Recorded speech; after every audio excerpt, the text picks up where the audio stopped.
നമസ്കാരം. ഞാൻ dr.n.t.nisha, Kandalloor government ayurveda ഡിസ്പെൻസറിയിലെ സീനിയർ മെഡിക്കൽ ഓഫീസറാണ്. കർക്കിടകം ആരോഗ്യരക്ഷയുടെ കാര്യത്തിൽ മലയാളികൾ ഏറെ നിഷ്കർഷ പുലർത്തുന്ന കാലമാണ്.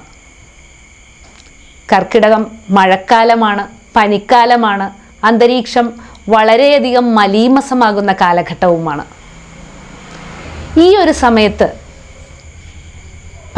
പരിസര ശുചീകരണത്തിലൂടെയും ചിട്ടയായി ക്രമപ്പെടുത്തിയ ആഹാരശീലങ്ങളിലൂടെയും അതുപോലെ തന്നെ ദിനചര്യയിലൂടെയുമെല്ലാം മലയാളികൾ വ്യക്തമായൊരു ജീവിതക്രമം ചിട്ടപ്പെടുത്തിയിരുന്നു. അഥവാ ഒരു ചികിത്സാ രീതി തന്നെ ഉയർത്തിപ്പിടിച്ചു കൊണ്ടുവന്നിട്ടുണ്ട്. ഇതിനെയാണ് കർക്കിടക ചികിത്സ എന്നൊക്കെ പറയുന്നത്. ഇതിലേറ്റവും പ്രധാനപ്പെട്ടത്, മഴക്കാലത്തെ ആരോഗ്യ സംരക്ഷണത്തിൻ്റെ കാര്യത്തിൽ ഏറ്റവും പ്രധാനപ്പെട്ടത് പരിസര ശുചീകരണം തന്നെയാണ്.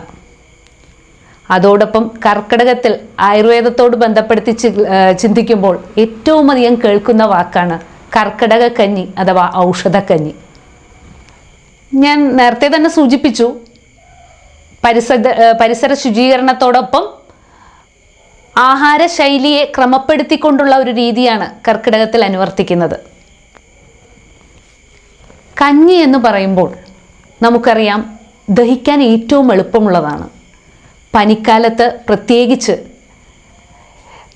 ആവശ്യമുള്ള ദ്രവാംശവും പോഷകാംശവും ഒരുപോലെ നൽകുന്നതും അതോടൊപ്പം തന്നെ രോഗപ്രതിരോധത്തിനും ആരോഗ്യവർദ്ധനവിനും ഉതകുന്ന ഔഷധാംശങ്ങൾ എത്തിക്കുന്നതിനും സാധിക്കുന്ന വളരെ പ്രയോജനപ്രദമായ ഒരു മീഡിയം കൂടിയാണ് കഞ്ഞി.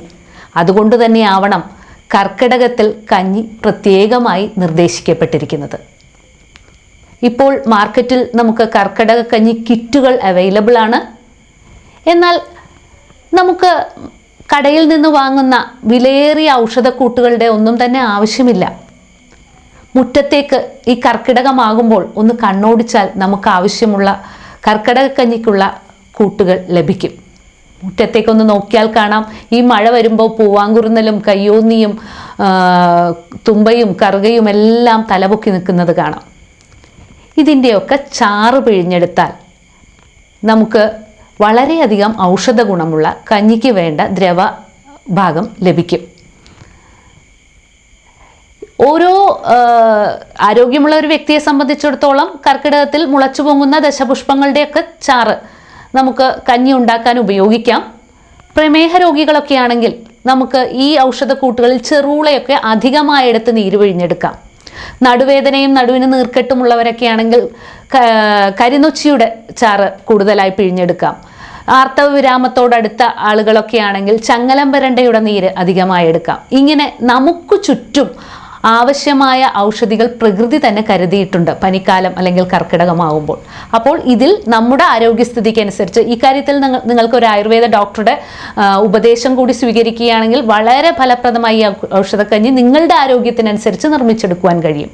അപ്പോൾ ഞാൻ പറഞ്ഞ ഈ ഔഷധക്കൂട്ടുകളുടെ പച്ചമരുന്നുകളുടെ ചാറെടുത്ത് വെച്ച് അതിൽ ഈ നമ്മൾ അരി വേവിക്കണം. അപ്പോൾ പൊതുവേ നമ്മൾ ഞവരയരിയാണ് കർക്കിടക കഞ്ഞിക്ക് പൊതുവേ എല്ലാവരും എടുത്തു കാണുന്നത്. തവിടുള്ളത് കൊണ്ടും വളരെയധികം പോഷക സമൃദ്ധമായത് കൊണ്ട് തന്നെയും ഞവര വളരെ വിശേഷമാണ്. എന്നാൽ ഞവരയ്ക്ക് പുറകെ തന്നെ പോകണമെന്നില്ല.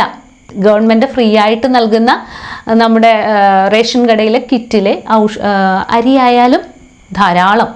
പ്രമേഹ രോഗികളൊക്കെ ആണെങ്കിൽ പഴകിയ അരി തന്നെയാണ് നല്ലത്. എന്നാൽ തവിടുള്ള അരിക്ക് മേന്മയുണ്ട്.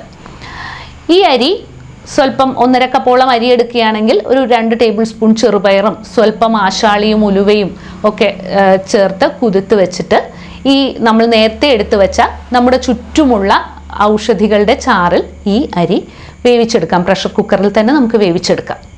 എന്നിട്ട് ഇത് വെന്ത് വരുമ്പോൾ നമുക്ക് സാധാരണ വെള്ളം ഒഴിച്ചാണ് വേവിക്കുന്നതെങ്കിൽ ഒരു പകുതി വേവൊക്കെ കഴിഞ്ഞിട്ട് വേണമെങ്കിൽ ഔഷധച്ചാറ് ചേർക്കാം. അല്ലെങ്കിൽ ഔഷധച്ചാറിൽ തന്നെ നമുക്ക് ഈ കഞ്ഞി വേവിച്ചെടുക്കാം. ഇനി നിങ്ങൾ ഫ്ലാറ്റിലോ മറ്റോ താമസിക്കുകയാണ്, ചുറ്റും പൂവാങ്കുറുന്നലും കയ്യോന്നിയും ഒന്നും ഇല്ല എന്നിരിക്കട്ടെ, നിങ്ങളുടെ മാർക്കറ്റിൽ നിന്ന് നിങ്ങൾക്ക് കുറുന്തോട്ടി വേരും അതുപോലുള്ള ഔഷധങ്ങളൊക്കെ കിട്ടും. അത് വേവിച്ചെടുത്ത കഷായത്തിൽ വേണമെങ്കിലും നിങ്ങൾക്ക് ആരോഗ്യസ്ഥിതിക്ക് അനുസരിച്ച് കഞ്ഞി വയ്ക്കാം. ഇനി പ്രമേഹ രോഗികളാണെങ്കിൽ കഞ്ഞി കുടിച്ചാൽ ഷുഗർ കൂടുമെന്ന ഭയം വേണ്ട.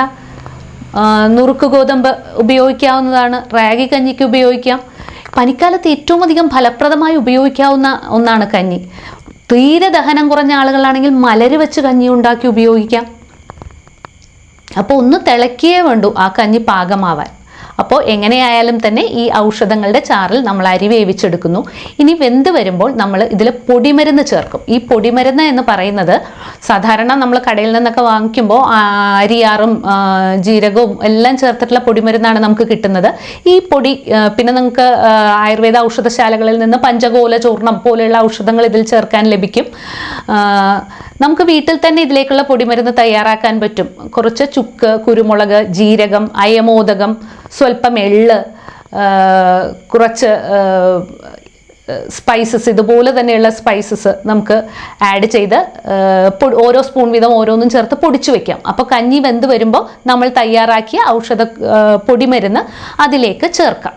ഇത് ചേർത്ത് കഴിഞ്ഞിട്ട് നമ്മുടെ ശരീരത്തിൻ്റെ അവസ്ഥയ്ക്കനുസരിച്ച് ദഹനശേഷിയൊക്കെ ഉണ്ടെങ്കിൽ ഇത് കഴിഞ്ഞ് നല്ല തേങ്ങാപ്പാൽ ചേർത്ത് ഈ കഞ്ഞി വെന്ത് വാങ്ങി അതിൽ കുറച്ച് ഉള്ളിയും ജീരകവും എല്ലാം മൂപ്പിച്ച് ചേർത്ത് ഔഷധക്കഞ്ഞിയായി ഉപയോഗിക്കാം. ഇനി ഔഷധക്കഞ്ഞി എത്ര ദിവസം ഉപയോഗിക്കാൻ പാടില്ലാത്തവരുണ്ടോ എന്നൊക്കെ സംശയമുണ്ടാകാം.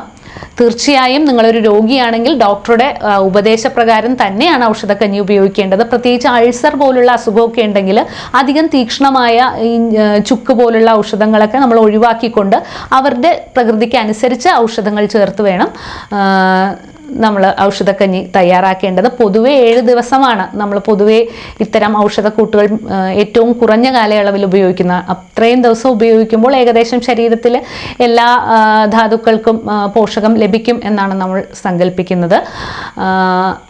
ഇങ്ങനെ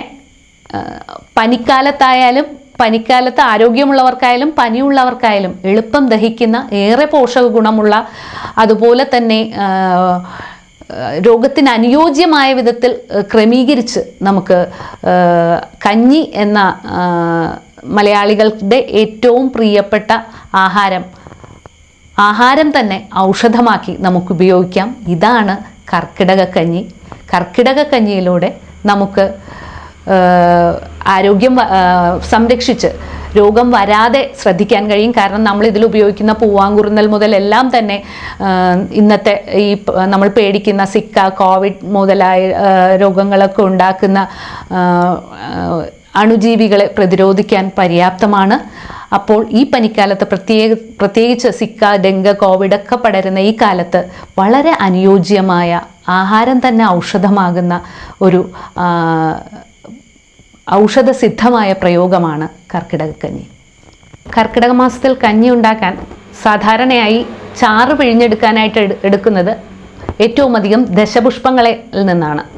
അതായത് കറുക, ഉഴിഞ്ഞ, മുയൽച്ചെവിയൻ, പൂവാങ്കുറുന്നില, അതുപോലെ തന്നെ കയ്യോന്നി, ഇങ്ങനെ ദശപുഷ്പത്തിലെ എല്ലാത്തിൻ്റെയും തന്നെ നീര് നമുക്ക് പിഴിഞ്ഞെടുക്കാൻ പറ്റും. പ്രമേഹമുള്ളവർക്ക് ഇതിൽ ചെറുള ദശപുഷ്പത്തിൽ പെടുന്നതാണ്. ചെറുളയുടെ ചാറ് അധികമായിട്ട് എടുക്കാം.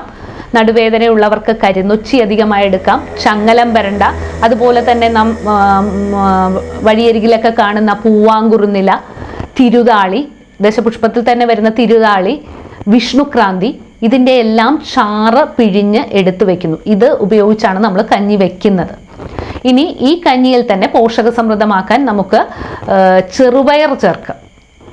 1.5 കപ്പ് അരിക്ക് ഏകദേശം 2 ടേബിൾ സ്പൂണോളമാണ് നമ്മൾ ചെറുപയർ ചേർക്കുന്നത്. പിന്നെ പ്രധാനപ്പെട്ട ഔഷധക്കഞ്ഞിയിലെ ഏറ്റവും പ്രധാനപ്പെട്ട അംശം എന്ന് പറയുന്നത് അതിൽ ചേർക്കുന്ന പൊടിമരുന്നാണ്. ഈ പൊടിമരുന്ന് നമുക്ക് കടയിൽ നിന്ന് പഞ്ചകോല ചൂർണം എന്നൊക്കെ പറഞ്ഞ് വാങ്ങാൻ കിട്ടും. അതുമല്ലെങ്കിൽ നമുക്ക് വീട്ടിൽ പൊടിച്ചു വെക്കാം. അയമോദകം, ചുക്ക്, കുരുമുളക്, ജീരകം, മല്ലി, അതുപോലെ തന്നെ എള്ള്,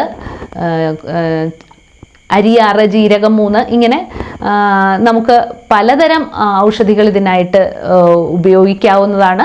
വീട്ടിൽ നമുക്ക് ഏതൊക്കെയാണോ ലഭ്യമാകുന്നത് ദഹനത്തെ ഉത്തേജിപ്പിക്കുന്ന ഇത്തരം സാധനങ്ങളെല്ലാം ഓരോ സ്പൂൺ വീതം എടുത്ത് പൊടിച്ചു വെച്ച് കഞ്ഞിയിൽ, ഒരു 4 ആൾക്കുള്ള കഞ്ഞിയിൽ 1 സ്പൂൺ എന്നുള്ള കണക്കിൽ നമുക്ക് ചേർക്കാവുന്നതാണ്.